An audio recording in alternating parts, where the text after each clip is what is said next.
আর সবচেয়ে ইম্পর্টেন্ট যে জিনিসটা আপনারা জানেন, প্রবাসী শ্রমিক যারা আছেন, কর্মী যারা আছেন, তারা প্রবাসে নানা ধরনের ভোগান্তির শিকার হন এবং সেখানে আমাদের দূতাবাসগুলো ঠিক মতো দায়িত্ব পালন করেন না, এই ধরনের অভিযোগ রয়েছে।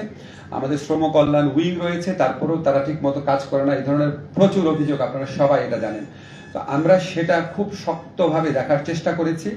আমরা এই দূতাবাস সমূহে এই শ্রম কল্যাণ উইংকে আমরা ফর্ম ছাপিয়ে পাঠিয়ে দিচ্ছি যে এখন থেকে তাদের ওখানে কতগুলা কমপ্লেইন আসলো, কে কমপ্লেইন করলো, কমপ্লেইন যে করেছে ওনার ফোন নাম্বার কি, নাম কি, এবং ওই কমপ্লেইনের ব্যাপারে উনি কি ব্যবস্থা নিয়েছেন, এটা আমাদেরকে নিয়মিতভাবে রিপোর্ট করবেন।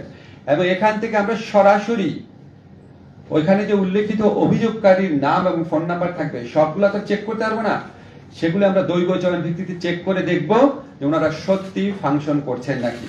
এবং আমি আপনাদের মাধ্যমে এই বার্তা দিতে চাই, যদি আমাদের প্রবাসী কল্যাণ উইংয়ে কেউ ঠিকমতো দায়িত্ব পালন না করে, একদম আমাদের প্রবাসী ভাইদের জন্য সেবামূলক কল্যাণমূলক সেবকের মতো ভূমিকা না নিয়ে কাজ করেন, দরকার হলে আমরা সেখানে পরিবর্তন আনবো, এই ব্যাপারে আমরা কোনো রকম ছাড় দিব না।